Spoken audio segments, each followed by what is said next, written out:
जय श्री राम। एक बार माता पार्वती ने महादेव जी से पूछा कि किस किस कारण से भगवान विष्णु इस धराधरती पर जन्म लेते हैं, किस लिए अवतार लेते हैं। तब भगवान महादेव ने उनको बताया कि भगवान विष्णु के कई कारण हैं इस धरती पर जन्म लेने के, लेकिन एक बार उन्होंने अपने भक्त के श्राप की वजह से भी जन्म लिया। माता पार्वती चौंक जाती हैं कि ऐसा कौन सा भक्त था जिसने भगवान श्री हरि विष्णु को श्राप दे दिया, जिसके कारण उनको इस धराधरती पर अवतार लेना पड़ गया। तब महादेव जी ने कहा, वह भक्त है महामुनि नारद। उनके श्राप के कारण श्री हरि विष्णु को धरती पर एक बार अवतार लेना पड़ा। एक अवतार उनकी वजह से भी हुआ। तब माता पार्वती बहुत उत्सुक हो जाती हैं कि मुझे भी इस प्रसंग को सुनना है।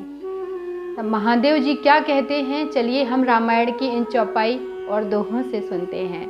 नारद श्राप दीन एक बारा, कल्प एक तेहि लगे अवतारा। गिरजा चकित भई सुनि बानी, नारद विष्णु भगत मुनि ज्ञानी। एक बार नारद जी ने श्राप दिया, अतः एक कल्प में उसके लिए अवतार हुआ। यह बात सुनकर पार्वती जी बड़ी ही आश्चर्यचकित हुई और बोली, नारद जी तो श्री हरि विष्णु के परम भक्त हैं, वो उनको कैसे श्राप दे सकते हैं। फिर माता पार्वती इसके कारण के बारे में जानना चाहती हैं। तब वह कहती हैं, कारण कवन श्राप मुनि दीना, कह अपराध रमापति कीना। यह प्रसंग मोहि कहूँ पुरारी, मुनि मन मोहे आचरज भारी। मुनि ने भगवान को श्राप किस कारण से दिया? लक्ष्मीपति भगवान ने उनका क्या अपराध किया था? हे त्रिपुरारी, हे शंकर जी, यह कथा मुझसे कहिए। मुनि नारद के मन में मोह होना बड़े आश्चर्य की बात है, क्योंकि वो तो मुनियों के भी मुनि हैं। उनके मन में मोह हो जाए, ऐसा तो बड़ा ही असंभव सा लगता है। इसलिए मैं इस कथा को अवश्य सुनना चाहूँगी। तब महादेव जी कहते हैं, बोले बेहसी महेश तब, ज्ञानी मूढ़ न कोई। जहीं जैसे रघुपति करहीं जब, सो तस तेहि छन होई। लखन सियावर रामचंद्र शंकर हरि ओम। तब महादेव जी ने हंसकर कहा, ना कोई ज्ञानी है ना कोई मूर्ख है। श्री रघुनाथ जी जब जिसको जैसा करते हैं वह उसी क्षण वैसा ही हो जाता है। यहाँ महादेव जी कितनी बड़ी बात कह रहे हैं। अब हम लोगों को इस बात को समझना चाहिए। वो कहते हैं कि इस दुनिया में, इस पूरे ब्रह्मांड में ना ही कोई ज्ञानी होता है और ना ही कोई मूर्ख होता है। प्रभु श्री राम भगवान विष्णु जिसको चाहें अपनी माया के बस में कर सकते हैं और उससे वही काम करवा सकते हैं। उनकी माया इतनी प्रबल है कि बड़े से बड़े ऋषि मुनियों को भी अपने वश में कर लेती है। उनकी माया का धोखा किसी को भी हो सकता है। अब इसके बाद एक सोठा आता है, कहूँ राम गुण गात, भरद्वाज सादर सुनहूँ। भव भंजन रघुनाथ, भजु तुलसी तजि मान मद। यहाँ पर याज्ञवल्क्य जी कहते हैं, हे मुनि भरद्वाज, मैं श्री रामचंद्र जी के गुणों की कथा को कहता हूँ, तुम इसको आदर पूर्वक सुनो। तुलसीदास जी कहते हैं, मान और मद को छोड़कर आवागमन का नाश करने वाले रघुनाथ जी को दिन रात भजो। हिमे गिरि गुहा एक अति पावनी, बह समीप सुर सरी सुहावनी। आश्रम परम पुनीत सुहावा, देखी देव ऋषि मन अति भावा। हिमालय पर्वत में एक बड़ी पवित्र गुफा थी। उसके समीप ही सुंदर गंगा जी बहती थीं। वह परम पवित्र सुंदर आश्रम देखने पर नारद जी के मन को बहुत ही सुहावना लगा। अब यहाँ पर देखिए, अभी नारद जी को क्या करना है, ध्यान करना है, तपस्या करनी है। इसलिए उन्होंने कौन सा स्थान चुना, गंगा जी का किनारा चुना। और वहाँ पर हिमालय की कंदराएं हैं जिन पर बैठकर उनको तपस्या करनी है, जिन पर बैठकर उनको ध्यान करना है। जब भी मनुष्य के हृदय में ऐसा कोई विचार आता है तो वो ऐसी ही जगहों पर जाना पसंद करता है। वह हिमालय की कंदराओं में जाना चाहता है, क्योंकि इन जगहों पर ऐसी पॉजिटिव एनर्जी होती है जो आपके ध्यान और भक्ति में बहुत सहायक होती है और आपको अधिक परिश्रम नहीं करना पड़ता, जितना कि हमें यहाँ पर ग्रस्त जीवन में रहकर और समाज के बीच में रहकर करना पड़ता है। वो इन जगहों पर नहीं करना पड़ता, क्योंकि वहाँ पर प्रकृति भी हमारा साथ देती है। तो अब हम इसके आगे देखते हैं क्या हुआ। निरखी शैल सरी विपिन विभागा, भयउ रमापति पदे अनुरागा। सुमिरत हरि श्राप गति बाधी, सहज विमल मन लागी समाधि। पर्वत, नदी और वन के विभागों को देखकर नारद जी का लक्ष्मीकांत भगवान के चरणों में प्रेम हो गया। भगवान का स्मरण करते ही नारद मुनि के श्राप उन्हें दक्ष प्रजापति ने दिया था और जिसके कारण वे एक स्थान पर नहीं ठहर सकते थे, उनकी गति रुक गई और मन के स्वाभाविक ही निर्मल होने से उनकी समाधि लग गई। मुनि गति देखी सुरेश डेराना, कामहि बोली कीन सनमाना। सहित सहाय जाहु मम हेतु, चलो हरसिहि जलचर केतु। नारद मुनि की स्थिति देखकर देवराज इंद्र डर गया। उसने कामदेव को बुलाकर उसका आदर सत्कार किया और कहा कि मेरे हित के लिए तुम अपने सहायकों सहित नारद जी की समाधि भंग कर दो। जाओ। मीनध्वज कामदेव मन में प्रसन्न होकर चला गया। अब यहाँ पर देखिए, जब भी कोई भक्ति करता है, जब भी कोई भगवान की पूजा करता है या जब भी कोई तपस्या करता है, तो वहाँ किसी न किसी रूप में कोई ना कोई बाधा अवश्य आती है। अब यहाँ पर देखिए, नारद जी अपनी तपस्या में कितने मगन हैं, लेकिन वहाँ भी कोई ना कोई रोड़ा आ ही जाता है। यहाँ पर इंद्र ने कामदेव को भेजा ताकि उनकी तपस्या भंग हो सके और उनकी समाधि टूट जाए। सुरासीर मन महु असी त्रासा, चाहत देवे ऋषि मम पुर बासा।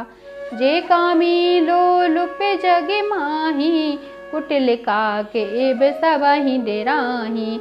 इंद्र के मन में यह डर हो गया कि देवर्षि नारद मेरी पुरी का निवास चाहते हैं। जगत में जो कामी और लोभी होते हैं वे कुटिल कौवे की तरह सबसे डरते रहते हैं। यहाँ पर इंद्र को कुटिल कौवे की तरह बताया है कि जो लोग भी लोभी होते हैं उन्हें हमेशा इस बात का डर रहता है कहीं ये मेरा धन कोई छीन ना ले जाए, कहीं ये मेरा सामान कोई छीन कर ना ले जाए। तो वो हमेशा डरे हुए रहते हैं और यही डर इंद्र के मन में भी है। सूखे हाड़ ले भाग सट, स्वान निरखी मृगराज। छीन ले जन जान जड़, तिम सुरपति न लाज। लखन सियावर रामचंद्र शंकर हरिओम। जैसे मूर्ख कुत्ता सिंह को देखकर सूखी हड्डी लेकर भागे और वह मूर्ख यह समझे कि कहीं उस हड्डी को सिंह छीन न ले, वैसे ही इंद्र को नारद जी मेरा राज्य छीन लेंगे ऐसा सोचते लाज नहीं आई। अब यहाँ पर देखिए तुलसीदास जी क्या कहना चाह रहे हैं कि एक मूर्ख कुत्ते के पास एक हड्डी है और जैसे ही उसने शेर को देखा वो तुरंत अपनी हड्डी को लेकर भागने लग जाएगा। वो कहेगा कहीं सिंह मेरी हड्डी ना छीन ले। लेकिन उस मूर्ख को ये भी नहीं पता कि सिंह तो कभी हड्डी खाता ही नहीं है, वो तो ताज़ा मांस ही खाता है। लेकिन उसको इस चीज़ का समझ नहीं है कि सिंह मेरी हड्डी खाएगा या नहीं। वही यहाँ पर इंद्र के साथ हो रहा है। इंद्र को भी यही लग रहा है कि वो मेरा राज्य ना छीन लें। तेहि आश्रम ही मदन जब गयऊ, निज माया बसंत निर्मयऊ। कुसुमित विविध बिटप बहुरंगा, पूजहि कोकिल गुंजहि भृंगा। जब कामदेव उस आश्रम में गया तब उसने अपनी माया से वहाँ बसंत ऋतु को उत्पन्न किया। तरह तरह के वृक्षों पर रंग बिरंगे फूल खिल गए, उन पर कोयलें कूकने लगीं और भौरे गुंजार करने लगे। अब उन्होंने ऐसा क्यों किया? क्योंकि बसंत ऋतु इतनी सुहावनी होती है कि उसमें किसी के अंदर भी प्रेम उत्पन्न हो सकता है। इसलिए उसने पहले पूरा माहौल बनाया कि हम किस तरीके से इनके अंदर अधिकार कर सकते हैं। चली सुहावनी त्रिविधि बयारी, काम कृष्णानु बढ़ावे निहारी। रंभादिक सुर नारी नवीना, सकले असम सर कला प्रवीणा। कामाग्नि को भड़काने वाली 3 प्रकार की शीतल, मंद और सुगंध सुहावनी हवा चलने लगी। रंभा आदि नवयुवतियाँ देवांगनाएं जो सब की सब काम कला में निपुण थीं, वो सभी वहाँ पर आ गईं, क्योंकि यहाँ पर उनको नारद जी को मोहित करना था। अब नारद जी को मोहित करना इतना तो आसान नहीं था, तो वैसा उन्होंने पहले पूरा माहौल बनाया। करहि गान बहुतान तरंगा, बहुविधि क्रीणहि पानी पतंगा। देखी सहाय मदन हरसाना, कीन्ह सिपुनि प्रपंच विधि नाना। वे बहुत प्रकार की तानों की तरंग के साथ गाने लगीं और हाथ में गेंद लेकर नाना प्रकार के खेल खेलने लगीं। कामदेव अपने इन सहायकों को देखकर बहुत प्रसन्न हुआ और फिर उसने नाना प्रकार के माया जाल दिखाना शुरू कर दिया। काम कला कछु मुनि न व्यापी, निज भय डरेउ मनोभव पापी। सिम की चापी सकई को तासु, बड़ रखवारे रमापति जासु। परंतु कामदेव की कोई भी कला मुनि पर असर न कर सकी। तब तो पापी कामदेव अपने ही भय से डर गया।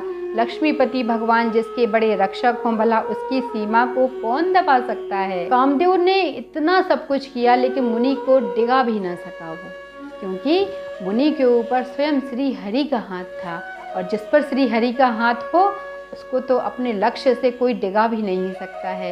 इसलिए श्री हरि का हाथ, और श्री हरि का हाथ भी उसी पर होता है जो उनका वैसा भक्त होता है। सहित सहाय सभीत यति, मानिहारे मन में।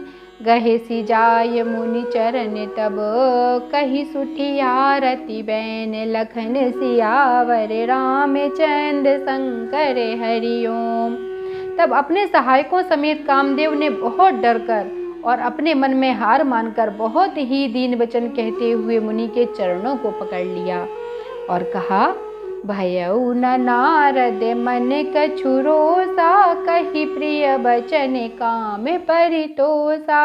नाई चरण सिरुआय सुपाई, गयउ मदन तब सहित सहाई। नारद जी के मन में कुछ भी क्रोध नहीं आया। उन्होंने प्रिय वचन कहकर कामदेव का समाधान कर दिया। तब मुनि के चरणों में सिर नवाकर और उनकी आज्ञा पाकर कामदेव अपने सहायकों के साथ वापस लौट गया। अब यहाँ पर देखिए तुलसीदास जी क्या कहना चाहते हैं कि जो मुनि होते हैं, जो असली संत होते हैं, वो कभी भी अपने भक्तों पर, कभी भी किसी पर नाराज़ नहीं होते हैं। चाहे वो कितनी भी बड़ी गलती कर दें, वो कभी भी उस पर अपनी कुदृष्टि नहीं डालते हैं। वो हमेशा सभी पर कृपा करते हैं, चाहे वो कोई भी हो। मुनि सुशीलता आपनी करनी, सुरपति सभा जाई सब बरनी।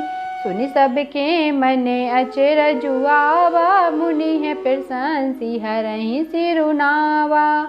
देवराज इंद्र की सभा में जाकर उसने मुनि की सुशीलता और अपनी करतूत सब कही, जिसे सुनकर सबके मन में बड़ा ही आश्चर्य हुआ और उन्होंने मुनि की बड़ाई करके श्री हरि को सिर नवाया। जब कामदेव राजा इंद्र के पास पहुंचते हैं तो वो पूरी बातें राजा इंद्र को बताते हैं और वहां बैठे हुए सभी लोगों ने श्री हरि विष्णु को सिर नवाया कि श्री हरि विष्णु के भक्त कितने महान हैं कि उनको किसी भी चीज़ का कोई मोह नहीं है, वो इस मोह माया से बहुत दूर हैं।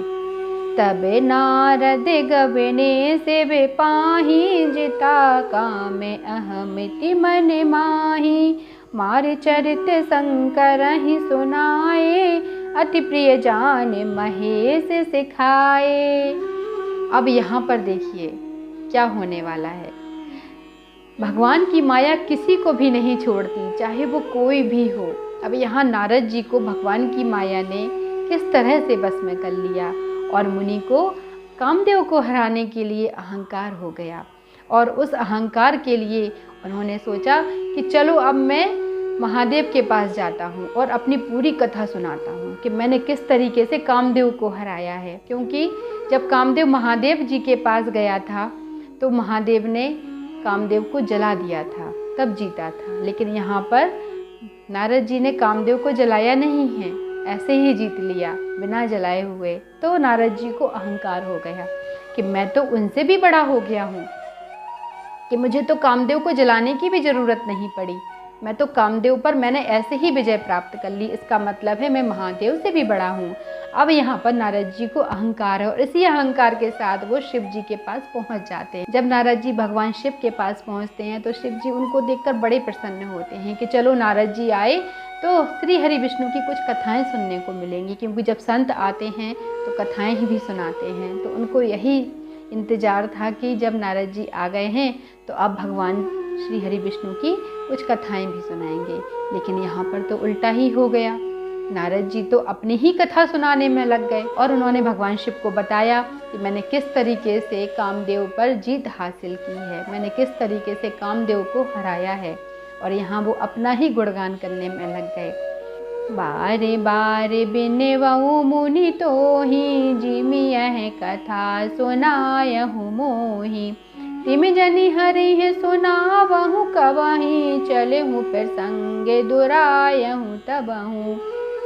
अब यहाँ पर देखिए, जब ये सब कुछ भगवान शिव ने सुना तब भगवान शिव ने नारद जी के हाथ जोड़े और उनसे कहा, मुनि नारद जी, मैं आपके बार बार हाथ जोड़ता हूँ, आपने जो मुझे यह कथा सुनाई है अब यह कथा आप किसी को मत सुनाना, क्योंकि ये कथा बहुत अच्छी है। अब आप किसी को भी मत सुनाना, मैंने सुन ली लेकिन अब आप किसी से मत कहना। तब नारद जी को लगा कि इसका मतलब है ये चाहते हैं कि मैं अब आगे ना बढ़ूं, मेरे बारे में कोई जाने ना, बस यही सबसे बड़े बनकर रहें। यहाँ नारद जी के मन में बहुत अहंकार था और उनको लगा कि भगवान शिव उनसे जलते हैं, इसीलिए वो मुझसे ऐसा कह रहे हैं। शंभु दीन उपदेश हित नहीं नारद ही सुहान, भरद्वाज कौतुक सुनहु हरि इच्छा बलवान, लखन सियावर रामचंद्र शंकर हरिओम। भगवान शिव ने नारद जी को बिल्कुल उनके हित की ही शिक्षा दी थी, लेकिन नारद जी को कुछ भी समझ में नहीं आई और उनको यही लगा कि भगवान शिव उनसे जलते हैं। और यहीं पर श्री हरि विष्णु की माया शुरू हो जाती है, उनकी माया यहीं पर काम करना शुरू कर देती है, जो नारद जी को कहाँ तक लेकर जाती है, चलिए हम आगे सुनते हैं। राम कीन चाहि सोई होई, करे अन्यथा अस नहीं कोई, शंभु बचन मुनि मन नहीं भाए, तब बिरंच के लोक सिधाए। यहाँ पर याज्ञवल्क्य जी मुनि भरद्वाज जी से कहते हैं कि श्री रामचंद्र जी जो करना चाहते हैं वही होता है, ऐसा कोई नहीं है जो उसके विरुद्ध कर सके। श्री राम जी के वचन नारद जी के मन को बिल्कुल भी अच्छे नहीं लगे और इसके बाद वो ब्रह्मलोक को चल दिए। एक बार कर तल बर बीना, गावत हरि गुण गान प्रवीणा, क्षीर सिंधु गविने मुनि नाथा, जहाँ बस श्रीनिवास श्रुति माथा। भगवान शिव ने जब नारद जी को रोक दिया था कि आप इस कथा को किसी को भी मत सुनाइए, तब नारद जी ने कहा कि क्या मैं श्री हरि विष्णु को भी ना सुनाऊं? तब भगवान शिव ने कहा था कि उनको तो बिल्कुल भी मत सुनाना। तब नारद जी के मन में आया कि ये ऐसा क्यों कह रहे हैं कि उनको तो बिल्कुल भी मत सुनाना। तब नारद जी ने कहा, अगर वो मुझसे खुद पूछेंगे तो फिर तो मुझे बताना पड़ेगा। तब भगवान शिव ने कहा, तब भी मत बताना, उनको ये कथा बिल्कुल भी मत सुनाना। फिर नारद जी मन में सोचने लगे, शायद ये मुझसे बहुत ज़्यादा जलते हैं। तब नारद जी स्वयं ही वैकुंठ धाम पहुंच जाते हैं। हरसी मिले उठी रामान केता, बैठे आसन ऋषि समेता, बोले बेहसी चराचर राया, बहुते दिनन कीन मुनि दाया।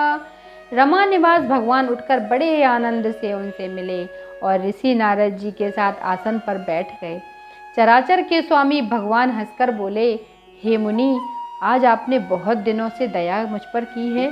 हमेशा नारद जी भगवान विष्णु के सामने खड़े होकर बात करते थे। आज भगवान श्री हरि विष्णु ने नारद जी को अपने बगल में अपने ही आसन पर जगह दे दी और उनसे कहा, आप यहाँ बैठिए। तब उनको वहाँ बिठाया। तब नारद जी का अहंकार और अधिक बढ़ गया कि अब तो मैं इनके बराबर के स्थान को प्राप्त कर लिया हूँ। जब भी भगवान का भक्त अहंकार में होता है तब भगवान अपने भक्त की बहुत चिंता करते हैं और उसको अपने बगल में बिठाते हैं ताकि वो थोड़ा समझ सके कि तुम क्या कर रहे हो। और इसका दूसरा अर्थ ये भी है कि भगवान अपने भक्त के अहंकार को और बढ़ा रहे हैं ताकि जब वो पूरा बढ़ जाए तब मैं उसका इलाज करूं। और नारद जी से कहने लगे, हे नारद जी, आज आपने बहुत दिनों के बाद मुझ पर कृपा की है। आज हमेशा आप बड़े जल्दी जल्दी आते थे, आज आप इतने दिनों के बाद आए हैं। हमारे घर पर कोई आता है तो हम उनसे यही कहते ना कि अरे आज तो आपने बड़े दिनों के बाद दया की है मुझ पर। ऐसे ही भगवान विष्णु ने भी उनसे कहा कि अरे आपने तो बड़े दिनों के बाद मुझ पर दया की है। तब नारद जी क्या कहते हैं, चलिए सुनते हैं। काम चरित नारद सब भासे, जदपि प्रथम बर जी शिव राखे। अति प्रचंड रघुपति के माया, जहि न मोहे अस को जग जाया। यद्यपि शिव जी ने उन्हें पहले से ही बरज रखा था तो भी नारद जी ने कामदेव का सारा चरित्र भगवान को कह सुनाया। श्री रघुनाथ जी की माया बड़ी ही प्रबल है। जगत में ऐसा कौन जन्मा है जिसे वह मोहित ना कर सके। भगवान शिव ने नारद जी को पहले से कह के रखा था कि भगवान श्री हरि विष्णु को बिल्कुल भी मत इस कथा को सुनाना, लेकिन भगवान श्री हरि विष्णु की माया इतनी प्रबल है कि वो किसी को भी अपने बस में कर सकती है। और यहाँ पर वही हुआ, उन्होंने नारद जी को अपने बस में कर लिया और नारद जी ने सारी कामदेव की सारी कथा श्री हरि विष्णु को सुना दी। तब श्री हरि विष्णु कहते हैं, अरे वाह, तुमने कामदेव पर जीत हासिल कर ली। बोले, हाँ, आपकी कृपा से, आपका भक्त हूँ मैं इतना बड़ा, इसीलिए मैंने कामदेव पर जीत हासिल कर ली, वरना कौन कामदेव पर जीत हासिल कर सकता है। आपकी भक्ति का ही ये परिणाम है कि मैंने कामदेव पर जीत हासिल कर ली। तब भगवान श्री हरि विष्णु कहते हैं, रूखे बदन करी बचन मृदु, बोले श्री भगवान, तुम्हेरे सुमिरन ते मिटही, मोह मारे मद माने, लखन सियावर रामचंद्र शंकर हरिओम। भगवान रूखा मुँह करके कोमल वचन बोले, हे मुनिराज, आपका स्मरण करने से तो दूसरों के मोह, काम, मद और अभिमान मिट जाते हैं, फिर आपके लिए तो कहना ही क्या है। यहाँ पर ऐसा क्यों लिखा तुलसीदास जी ने कि रूखा मुँह करके? क्योंकि भगवान को अपने भक्त से ऐसी उम्मीद नहीं थी जैसा नारद जी ने यहाँ पर किया। अपने ही गुणगान किए जा रहे हैं और शिव जी ने उनको रोका कि आपको ऐसा नहीं करना है। ये भी नारद जी ने भगवान विष्णु को बताया कि मुझे शिव जी ने मना किया था कि आपको मैं ये कथा ना सुनाऊं, लेकिन मैं कैसे आपको ना सुनाता इस कथा को। आपकी कृपा से ये सब कुछ हुआ है तो मुझे आपको तो सुनाना ही था।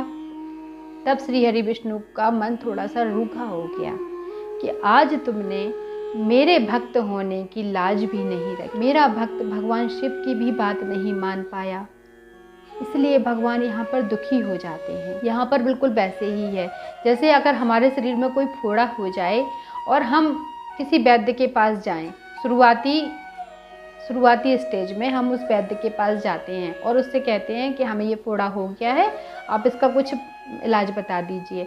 वो वैद्य हमें जो जो कुछ करने के लिए कहता है, हम अपने घर आते हैं और हम वो कुछ भी नहीं करते हैं।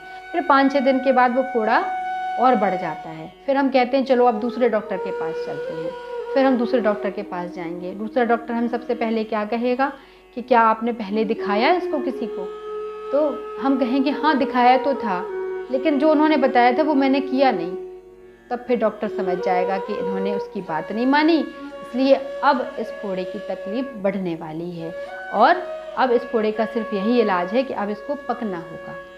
तो ऐसा ही यहाँ पर हो रहा है। नारद जी का पहले भगवान शिव ने इलाज करना चाहा, लेकिन उन्होंने उनकी कोई भी मेडिसिन नहीं ली, उनके बताए हुए रास्ते पर वो नहीं चल पाए। अब भगवान विष्णु के पास पहुंचते हैं तो यहाँ विष्णु भगवान ने यही कहा कि भगवान शिव ने आपसे क्या कहा था, आपको रोका था? उन्होंने कहा हाँ रोका था, लेकिन वो नहीं माने। लेकिन उन्होंने मुझे रोका था लेकिन मैं नहीं माना, मैंने सोचा मैं आपको बता देता हूँ, तो मैंने आपको बता दिया। तो यहाँ पर भगवान विष्णु इसीलिए अब थोड़ा सोच में पड़ गए हैं कि अब इनका इलाज थोड़ा सा अच्छे से करना पड़ेगा। सुनु मुनि मोह होई मन ताके, ज्ञान विराग हृदय नहीं जाके, ब्रह्मचर्य व्रत रत मति धीरा, तुमहि की करई मनोभव पीरा। हे मुनि सुनिए, मोह तो उसके मन में होता है जिसके हृदय में ज्ञान वैराग्य नहीं होता है।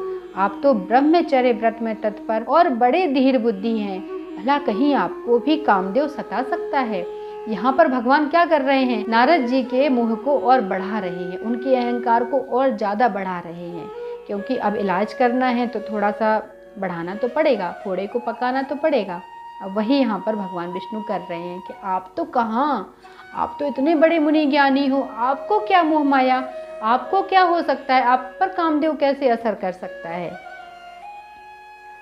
नारद कहेउ सहित अभिमाना, कृपा तुम्हारी सकल भगवाना, करुणा निधि मन दीखे बिचारी, उरे अंकेरे गर्भ तरु भारी। अब यहाँ पर नारद जी क्या कहते हैं? नारद जी कहते हैं कि प्रभु, जिस पर आपकी कृपा होगी उसको अहंकार कैसे हो सकता है, उसको तो अभिमान हो ही नहीं सकता। और ये बात वो कैसे कह रहे हैं? नारद कहेउ सहित अभिमाना, ये बात वो अभिमान के साथ कह रहे हैं। और भगवान ने मन में विचार करके देखा कि इनके मन में गर्भ के भारी वृक्ष का अंकुर पैदा हो चुका है, अब वो विशाल वृक्ष का जन्म लेने वाला है।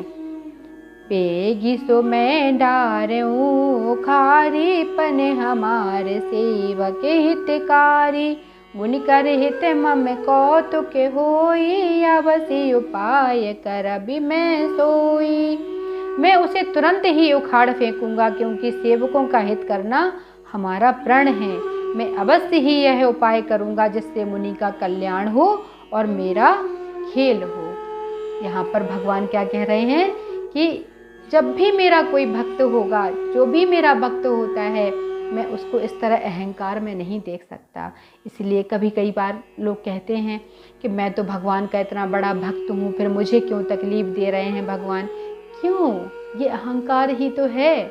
जब हम ये कहते हैं मैं तो इतना बड़ा भक्त हूँ, तो आप इतने बड़े भक्त हो, इसीलिए तो आपके साथ भगवान हैं और वो आपके अभिमान को खत्म कर रहे हैं, इसीलिए आपके जीवन में दुख आ रहा है।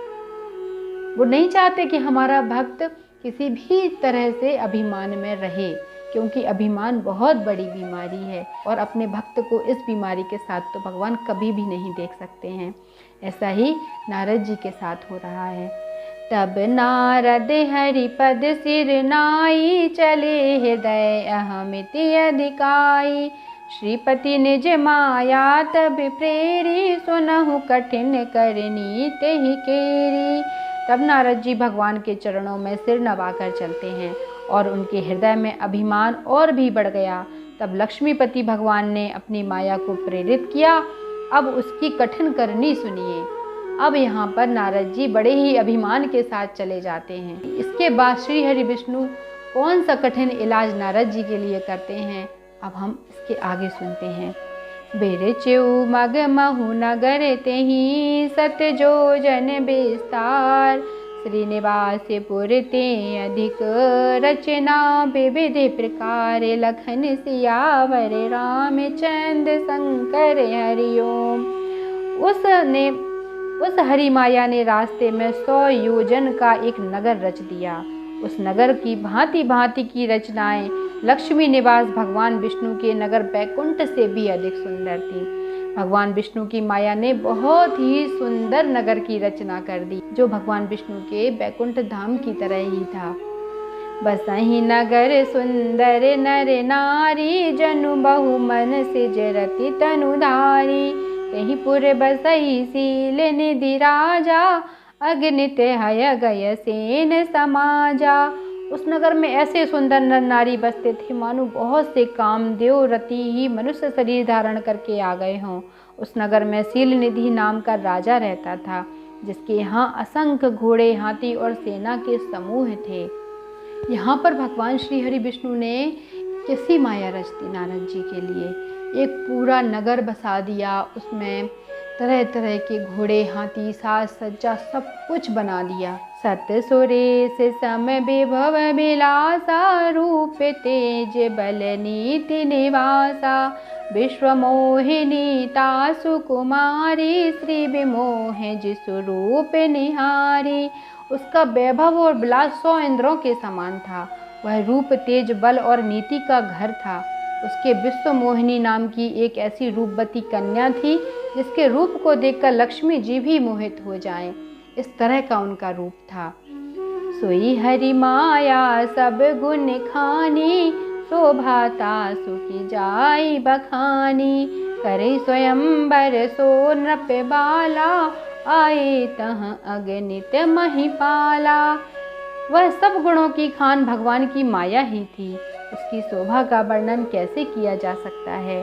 वह राजकुमारी स्वयंवर करना चाहती थी, इससे वहाँ अनगिनत राजा आए हुए थे। जिन नारद मुनि ने कामदेव को हरा दिया, वो नारद मुनि के लिए उन्होंने इतनी सुंदर कन्या का रूप अपनी माया को दे दिया। जब भगवान श्री हरि विष्णु इतने सुंदर हैं तो उनकी माया कितनी सुंदर होगी। और उस माया में सभी बस में आ जाते हैं, चाहे कोई भी हो। अहंकार, अभिमान इतनी बड़ी बीमारी है जो अच्छे से अच्छे मनुष्य को खोखला कर देती है, उसको कहीं का नहीं छोड़ती। इसलिए भगवान को नारद जी की यहाँ पर बहुत चिंता है कि मेरा इतना बड़ा भक्त आज किस तरफ जा रहा है। उसके मन को अभिमान ने किस तरीके से पकड़ के रखा हुआ है और उसके लिए भगवान इतनी अधिक मेहनत कर रहे हैं। सोचिए, भगवान अपने भक्तों के लिए कितना कुछ करते हैं और हम भगवान को ऐसे ही दोष देते रहते हैं। भगवान ने हमारे लिए ये नहीं किया, भगवान ने हमारे लिए वो नहीं किया। और हम भगवान की दिन रात पूजा करते हैं और भगवान हमको कष्ट देते हैं। हम यही सोचते हैं, ऐसा नहीं है। भगवान हमारे लिए बहुत कुछ सोच रहे होते हैं, लेकिन बस वो हमको दिखता नहीं है। चलिए अब आगे देखते हैं क्या हुआ।